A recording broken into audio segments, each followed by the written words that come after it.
Alpha. Omega.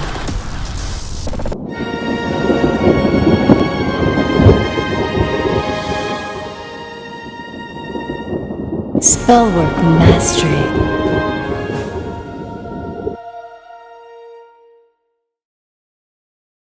Here's something you don't know. I mean, Leslie has some really interesting stories from her past. You know, she's told you about Yuki before, and I'm sure we'll get her to tell about that again from her time in Okinawa, the Okinawan shaman who she met. Mm-hmm. But what she hasn't told you about yet was the time that she studied with Manny Two Feathers. Right. Sundance Chief Manny Two Feathers. Yes. Tell us something about that, Leslie. Manny Two Feathers was an amazing man. He taught me more about the Red Road than, well, he taught me everything I know about it. And Manny was of the opinion that, well, he was a classic liberal. He didn't think it mattered what your skin color was or what your genetics were. If you felt called to a particular faith, you should go practice it. And so he, to that end, had a tribe called Métis. Now, M-E-T-I-S. Mm-hmm. It's French. He and his wife lived... It means mixed. Yes. Oh, and that's exactly what his tribe was. Mixed bloods. And for him, this was kind of difficult because his mixed blood was very different from his wife's. His wife was part Canadian native and English. Manny was part Aztec, part Shoshone, and more than anything else, he just really had a difficult relationship with his white side of his family versus the Indian side of his family. I see. And there was always this internal conflict between his Catholic upbringing and his native upbringing. I see. Because the two households were separate over a divorce. And so there was this fight. And so there was always this very... So one native parent and then one Caucasian parent. Yes. Oh, wow. That must have been tough. So it was very tough. tough. No wonder he created a tribe called Métis. Yes. And so what his idea was is he wanted everyone who wanted to study to be able to. And to that end, I was his guinea pig. He tested a lot of stuff out on me. Oh, wow. But it was good because me, with my anthropological training, we helped fill in the gaps for each other. Oh, wonderful. So when it came time for him to design his Sundance. Now, this is very interesting because, you know, we're right now involved in this process of the resurrection of the ancient magic of Jesus and the recreation and the what do you call it? The revitalization? The revitalization of this ancient magical... The revival. Yeah, the revival of this ancient magical system. And so in many ways, from what I understand, Manny was very much bringing about a revival of ancient traditions as well, right? Yes, he was very interested in that because he recognized that, you know, the hardest thing for people to understand is that in the 1970s, it was still a stigma to be Native American. There were a lot, you know, bands were writing songs and they were trying to make everything okay, but, you know, people still look down on Native Americans in a lot of parts of the United States. And so during the 70s, the children of the elders did not want to learn Native ways. Oh, right. Okay? But there were all these white hippies who did want to learn. Oh, wow. So what did the elders do? They taught who wanted to learn. Wow. And so then you have all these white hippies who are actually the ones who carry the knowledge because they were the ones who were trained by the elders, not the kids. Wow. And now the kids have got heartburn over the fact that they have to go talk to this white hippie chick to learn what they should have learned from their own grandfather. Oh, wow. And this was a lot of what Manny was working on dispelling as well. He was a place where everyone could come and nobody had to feel sideways about anything because everyone was mixed. And that's what he tried to emphasize. Everyone is mixed. Even Native Americans who claim to be pure are mixed. They're mixed from the different Native American tribes. Purity is largely a goal and not an actuality. Well, here in the United States, there is the requirement to become a tribal member. I mean, in different tribes, it's very different. There's a different threshold, but it's a very low threshold, usually like 25% Native American blood or something like that. Oh, even or lower even than less. that. Right. Now the Lone Pine Paiute Shoshone Reservation, where I was working, they didn't believe in that sort of actual genetic testing. They said Right. we're Indians. We Right. rely on oral tradition. If you say that your dad was Indian and was here, and okay, we'll go back through our records. We're not going to blood test you. Go back through the records and see what we find. But it was based on word of mouth. Right. Right. And there are different opinions about that. When it comes to cultural appropriation. Now, we had that story in my family too. Oh, of course. Well, because my family comes from Oklahoma. And Oklahoma, at the time when the family moved from Missouri to Oklahoma, was still Indian territory. And so Lade Griffin, my great-great-grandfather, settled there together with the Cherokee woman. Right. At least this is the story that is told in my family. So that gives me at least as much Native American blood, and maybe even a little bit more than Elizabeth Warren has. I think we all have more than Elizabeth Warren. I don't claim it though, because it's a story from the family. Right. But we Americans truly are all mixed. Yes, we are. I hope that helps. Leslie, as long as we're talking about Manny, tell us something about the Sundance. Sundance. What you can tell us. Okay. So what I can tell you about Sundance is that Manny's was very strict in some ways and very modern in others. It was strict in that his Sundance took place on summer solstice. Oh boy. When you do Sundance, That's hot. yeah, you begin dancing when the sun rises. You're standing out around, you're in the dance circle with the pole, and you wait for the sun to rise. And when the sun rises, then you begin dancing and whistling. And you dance and you whistle until the sun sets. Wow. No food, no water. Then you go to bed after a sweat. And then you get up and you do it again. Wow. And they actually pierce their chests, right? Yes, they do. After all this fasting and dehydration, Right. Manny practiced piercing.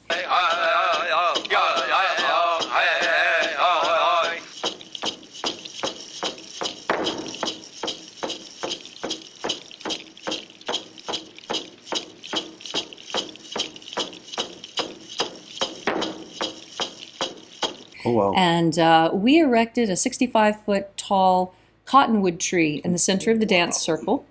We had 65 foot high. It Wow. was amazing. Oh my goodness. Yeah, it took a dozen fellas and a D9 to get it into place. Oh my goodness. A D9? What's a D9? A D9 is a type of bulldozer that's Oh very my large. goodness. Okay. And so when it's time, you can be pierced one of two ways. Well, 3 or 4 ways. You can be pierced in the chest, and then you fall backwards and the skin tears, and that's it. I happen to be there for the most extreme stuff because we really had some hardcore people who wanted to do this Sundance Wow. right, and they had a vision. And when you have a vision that you're going to do Sundance, it's the most powerful thing ever because there's 7 years of preparation, My there's goodness. 7 years of participation, and then there's 7 years of teaching that you're required to do after. It's a 21 21-year years. commitment. Wow. And the fasting and the praying and the learning how to dance in the hot sun without water. My goodness. It's incredibly challenging. Now only men, right, can dance. This is where Manny was liberal. Really? Yes. Oh my goodness. Traditionally, women do not participate in Sundance because women go through their own Sundance in the process of giving birth. Oh wow. Birth is the most painful thing a woman ever does. She doesn't need to Sundance. Men have Sundance because they don't have birth. Now we live in a culture where there are many women who don't give birth. Ergo, Manny opened it up to women. Wow. Although the women, because of our bodies, he only allowed the women to pierce here on their arms. Oh. Because, women have these beautiful bodies that must be Oh. preserved. Wow. And so, piercing here was okay for women. Now, and they would actually dance until the skin on their chest broke, right? Right. And I'll give you two examples. They couldn't just take themselves off of the tree. No. Let me tell you about this guy. Please. There was a fellow who he cried for a vision, and he had a strong vision, and he wanted to be an eagle dancer. Now, there's sun dancers, and there's sun dancers who are eagle dancers, and he opted for eagle. And what that means is that when the time comes for you to be pierced, you're pierced in 4 places, and then you are hoisted up and suspended, exactly like the illustrations of the Pawnee done by George Catlin in 1886, if anybody's interested in looking this up.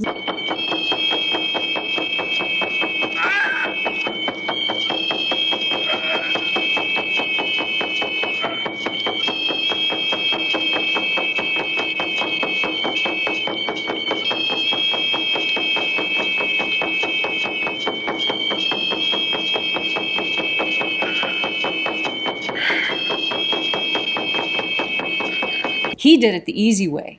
He just pierced his front and passed out, right? No, not this dancer. It was the most amazing. I'm getting chills just talking about it. Wow. He was pierced in the front and in the back. Manny always used surgical gloves and alcohol and sterile scalpels. The dancers brought their own bones, and then Manny would cut them, insert the bone, tie the lashes, and then 2 of the supporters that came with this dancer lifted him up into the tree while with his fans he flapped his arms. And he is to flap his arms and fly until the skin breaks and he falls. Wow, what a sacrifice. We counted 1 minute. We counted 2 minutes. We counted 3 minutes. We counted 5 minutes. We counted 7 minutes. We counted 10 minutes. We started to worry about him. 2 supporters grabbed his legs and tried to pull him off. 2 grown men, lifted their feet off the ground while this man is still suspended and flapping, Wow. and his skin does not tear. Oh my goodness. And so these men jerked him off. Oh my goodness. And pulled him off, and the skin went. And they carried him off. Wow. He had to cry for his vision. Wow. The next dancer who went up was pierced. He leaned back. He fell down. It was as easy as if his skin was made of tissue paper. Wow. And Manny cuts them the same every time. Wow.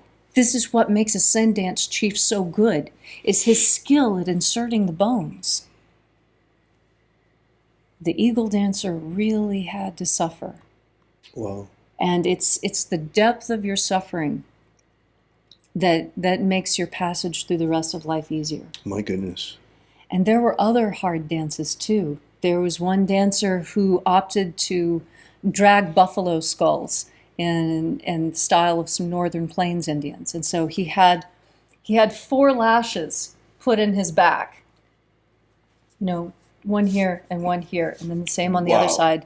And so he was lashed 4 times. And so then they put on a buffalo skull, and he walks around the dance circle until it tears. Well, he made 1 lap and it didn't tear, so they attached another buffalo skull. And when they put on the buffalo skull, it's teeth down, so that it looks like these skulls are dancing along behind as he's pulling himself like he's skiing, because it really is hard to drag. And there's blood streaming down his back, but he can't say a word. Cannot scream, cannot cry. He's crying for his vision. His crying is internal. Wow. We put 5 skulls, and finally his daughter sat on one of the skulls in order to get it to break. Oh my goodness. And yet there are people who will go up and they dance to the tree, and they get their lashes on, and then they back up and and it just breaks immediately. Wow. And it is the decision of the Creator as to when that will break. When have you really suffered enough? Oh my goodness. It is the decision of God. And everyone can see. Everyone can see how much suffering is required of you. My goodness. Manny was incredible. He took the Sundance Oath and it became his life. Fantastic. He was really a beautiful soul. Leslie, tell us about the Heyokas. The Heyokas, oh, the crazy ones. Okay, so we had some Heyoka, and again, Manny's Sundance was intense, so we had some really intense Heyoka. The Heyoka do everything backwards. Oh, wow. So if you watch Little Big Man, there's a guy there who becomes Heyoka because Little Big Man steals his wife and he goes crazy. And so he bathes with dirt and dries with water, and he rides his horse backwards, and he walks backwards everywhere, and he parts his hair wrong, and he eats, he just does everything he can backwards, because that's what Heyoka are. They're backwards. And the importance of the Heyoka is to help build your, I don't know, it's like your spiritual intestinal fortitude or something. It's like, well, I'll just give you an example. Okay, so this is a different Sundance of Manny's in a different place, a different year. And this is just the regular part of the dancing where, we're drumming, and they're dancing. And when they're dancing, they blow these little eagle whistles that are made out of eagle bone. And it's a little shrill whistle, and it just goes while they're dancing. Well, this dries you out in a hurry, Well, you can imagine. I can imagine. Right. Okay, so thirst is the first suffering that arrives to your Sundancer. And so the Heyoka come, and the Heyoka show up with a jug of water, a big wet bucket of water. Oh, wow. And the Heyoka goes to each dancer and dances and goes, ha, ha, ha, and pours it on top of himself. Oh, no. And So dances mean. and then drinks it and lets the water just splash and fall all over him. And Oh, then my goes, ha, ha, ha, ha, and then So runs mean. off. Oh, the Heyoka are so mean. Wow. But they represent some very important principle. Mm. And that is the principle of sticking to your guns. Because you've got the sacred clown. He's half black, half white, looks absolutely ridiculous. He's doing everything backwards. But the Heyoka has got a hard row to hoe, and nobody wants to be Heyoka. Right. Because the Heyoka, that once you choose that path, it's just like being a Sundancer. You're really on that path. And there's a lot of parts of being a Heyoka that are tough work. And pretty much the only good part about being a Heyoka is getting to be an asshole in front of everybody else.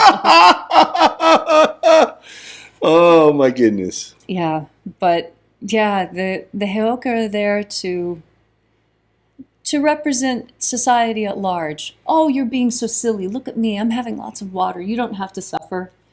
But the Sundancer knows, oh yes, because it is only through suffering that one comes to one's true realization.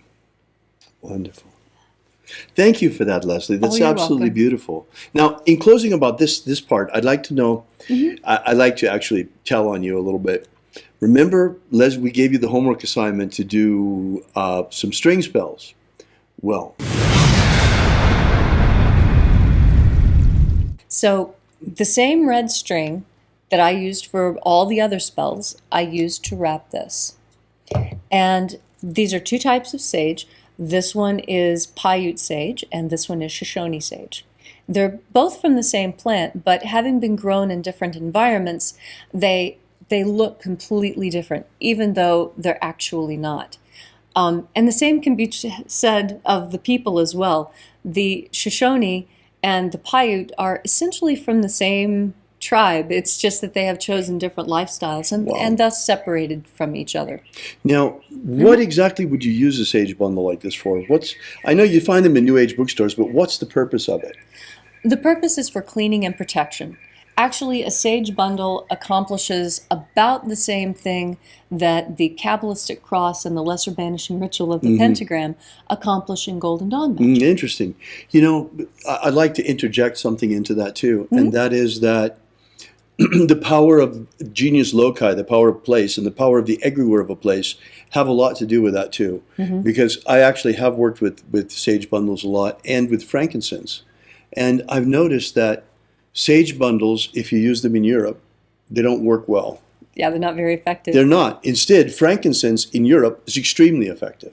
Yes.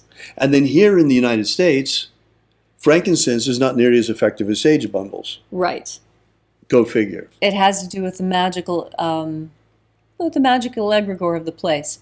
Now, as long as we're on sage bundles, I want to show you how to properly use a sage bundle, because a lot of people have a lot of trouble with them, find that they have trouble getting them going and keeping them going. So the first thing when you get your sage bundle, and I'm going to use the Shoshone sage because it burns more predictably than the Paiute.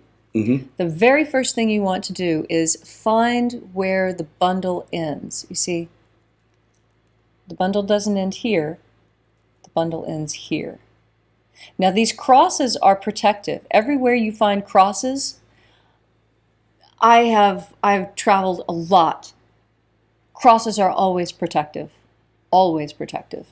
And so the red, the crosses, the sage itself, all of it is for protection and cleansing and purification. Fantastic. Now, when you find the end, what you want to do is you want to lift it off, okay? And your sage bundle is going to crumble a little bit. Don't be alarmed. You know, it's a dry herb. It will do that. And see how the string starts to come off? You want to take the string off of your sage bundle before you light it. Please, please, take the string off before you light it. Cotton string smells terrible when it's burning, and it really interferes with the properties of the sage. So you don't actually have to take it all the way off. Just take it down to where it's not going to be a hassle anymore. All right. Now, how are we going to light this? Well, you don't light it like a candle, that's for sure. You want to turn it upside down like this, okay? And then you light it. Now, on the flame, I don't know how many of you remember this from science class, but a candle flame is hottest up at the very top. Right. Right? Don't put it in the flame. It's not hot in the flame. It's hot above the flame.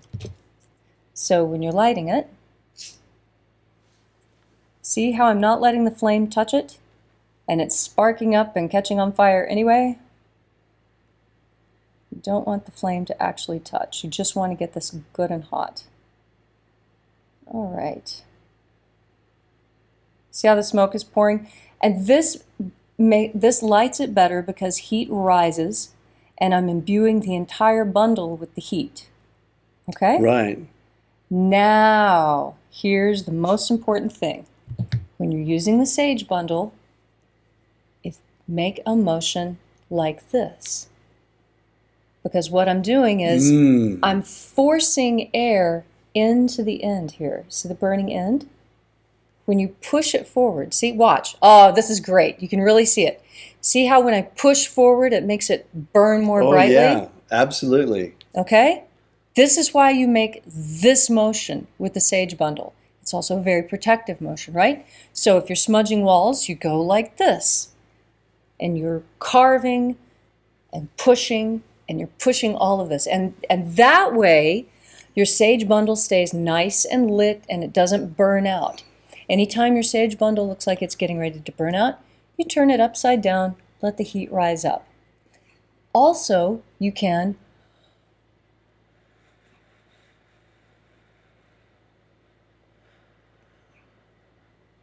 blow on it. And when you blow on it, you can direct the air more. Now, if I'm going to smudge you, rather than making these sharp movements, right, because I don't want to accidentally get anything on him. Cover me full of ash. So when you're doing this, you know, just go very gently. You don't have to get close to the person. just get about you want to stay anywhere from 6 to 8 Smells inches very away nice. from Very, them. very nice, in fact. Oh, this And was this sage you gathered yourself, right? right. This was gathered on the Lone Pine Paiute Shoshone Reservation with permission of the elders when I lived there. Right. Now, the sage bundle, if it's been cut and processed correctly, you'll see that it has a nice stick on the end of it. This was because, the Shoshone just stick that right in the dirt. Right. And then whenever the serum, when you stick it up like this, it will naturally burn itself out very quickly. Mm-hmm. So, if the purification is still needed, it'll burn. Aha. It's like Palo Santo. It will burn until it's no longer needed. And the sage bundle has like a little mind of its own. And, sometimes a sage bundle like this, it'll burn a little bit and then, it's all over with. And then sometimes I'll come back and it's burned all the way down and the cotton has caught fire and there's just a little bit of, stuff left at the end.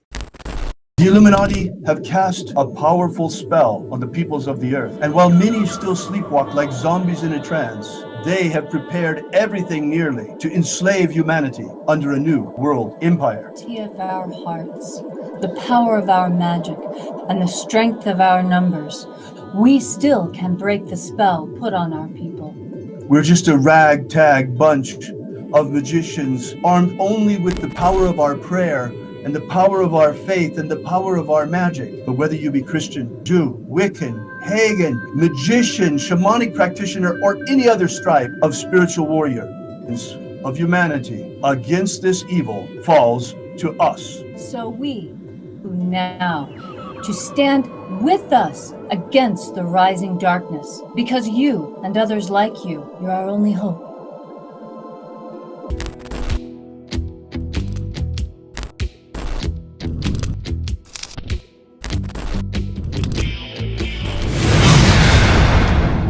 Have you ever wanted to gain real magical abilities so you can become the master of your destiny? Do you wish you could get the ancient secret key for free so you can build the life of your dreams? If you've wanted more out of life, to become all that you can be, physically, romantically, financially, spiritually, then you need to take action and get this right now. That's right, and for free, but it won't be available for much longer. So go right now to thescienceofmiracles.com and get started. Achieve the prosperous life you want for yourself. Gain ultimate life mastery. Are you familiar with the Rosencrantz with what's his name? He's popular in the States. He's the president or the from the Golden Dawn. What's his name? Oh. David Griffin. David Griffin. David Griffin. David Griffin. Have David Griffin. I saw an email yesterday that he sent out about there's a magical war going on. Demons of the infernal realm. All of them. There is really a magical war going on. There is a guy called David Griffin who is heading all these magicians. David Griffin is S.L. McGregor Mather's present successor. David Griffin. David Griffin. David Griffin. David Griffin. I'm Golden Dawn Imperator David Griffin. David Griffin. David Griffin. David Griffin. And David Griffin. There's a magical war going on. So there is really a magical war going on.